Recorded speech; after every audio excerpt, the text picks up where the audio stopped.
Hey all, it's Ravine. I'm back. I made a video a little while ago about my kids and some of the stuff they were going through or went through or we went through as a family with the struggles of being a student athlete to having learning disabilities and pushing through them when other people tell you you can't or you won't or you not good enough. So today I wanted to talk about my boys are getting ready to go off to school. My youngest and my oldest, and I am going to be an empty nester. I am going to be at home with the dog who's like 9 years old. So a lot of thoughts have gone through my head the last couple of months about just this new chapter in all of our lives. My oldest is a senior in college, and my youngest will be a freshman. Yeah, and I know they come back and forth through the holidays and things of that, but my whole life as a single mother has been about my kids. I've been a mother since I was 19. So I learned how to be a good mother, and now I need to learn how to be an empty nester because I've never really been an empty nester. Yeah, I graduated from school in 96 and I had my first child in 98. So I didn't really have a whole bunch of growing up to do. I didn't have a whole bunch of time to grow up before I became a mother myself. So now the big question is, now what? It's really kind of complicated. I've come to realize, and I'm learning on how to be a mother to young adult men. To let go a lot of it, and give more of an advice instead of direction, and go from more of the parenting and the directing and the correcting and things of that to suggesting, hoping, praying, listening. I'm learning. I'm still learning. It doesn't get easier. You just get stronger and wiser. I've come to realize my youngest has chosen to go to a college in Iowa. We were looking at U of I for a long time. However, things just didn't work out, and he will be in Iowa for a little while, and he said that he'll just take it one step at a time. I had a long conversation with him this past spring before he graduated, and I pretty much kind of released him from what I think he should be doing, and let him make his own decisions. Yeah, of course, I would love to see him wrestling at a D1 and think that he's like the best wrestler in the world and thinks that, U of I is the best school in the world, and he's been talking about since he was a kid. And but like I told him, I'm proud of him no matter what school he goes to, no matter what he decides, no matter what he chooses. He's made it out of high school. He's got his head on straight. I've never really had to have some serious conversations with him.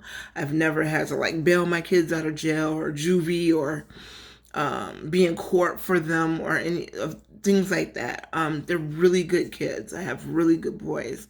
And I think because they have really good personalities and integrity, it made the journey of being a single mother a lot easier. Of course, I got into some stuff. They're not perfect, but compared to some of the other stories I've heard with friends, kids, and things, and I am a blessed woman. Anyhow, so now it's the next chapter of my life, and people are like, "Oh, well, now you get to concentrate on yourself." Like, concentrate on myself and do what? That's the question. Like, I'm not dating. I'm not. I would like to finish school, but finances don't allow you to do that. I think I have like 89 credits at SIU, and I needed my internship in one more class to graduate. But because I owe so much tuition, it's like $7,000, which is not a whole lot to a lot of people, but to someone who is paying probably about $3,000 to $4,000 out of pocket for my son's school, is quite a bit. So it was either pay for my school or pay for their school. And that's another part of being a mother, a single mother, is you have sacrifices that you have to make. And when you decide to be a mother and you make that decision that you're going to do whatever it takes to be the best mom, those sacrifices are automatic.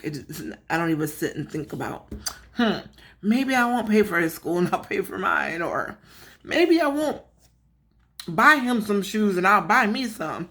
I guess the empty nester part, that'll be interesting. I'll be able to spend a little more on me and not so much on the boys, I guess, financially. I think it's going to be quite lonely. I don't know. We shall see. If anybody has any advice, it'd be great. Literally, my whole life has been revolved around educating the boys and teaching the boys and loving the boys and teaching them about God and directing them the right way. And it's really kind of hard when you sit back and you realize, I see them getting ready for school and getting their stuff ready and packing and getting ready to go, that they just really don't need you as much. But the thing is, the funny, crazy thing is, you taught them to grow up to not need you as much. You want that for them. You want that independence. You want them to be on their own and independent. But when you finally realize they're hitting those goals, you're like, whoa, they don't need me. If my youngest son tells me, Mom, I got it one more time, I just might lose it. Like, yeah, it's really crazy. This is a really crazy time for me. My oldest is like, well, now you can start your business at your nonprofit organization you've been wanting to start. I've always liked to feed the homeless. Around Christmas time, I like to give them a hot meal and a coat and some blankets and things like that. So I do a dinner. I've thought about maybe being a foster mom.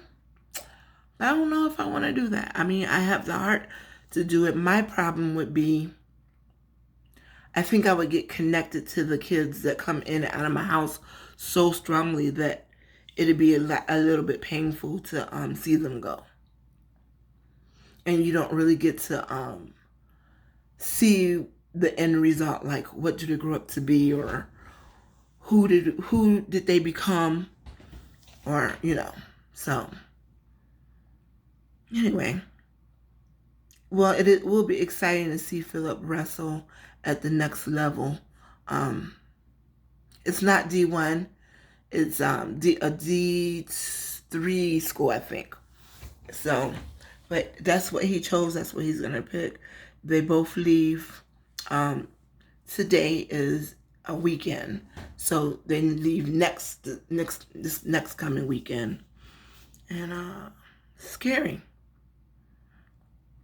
I don't think I've been this anxious since I was pregnant with them, and I was worried, was I going to do it right? And how you change your pamper right, and you don't want them to have a diaper rash, and oh wow, and get teary-eyed.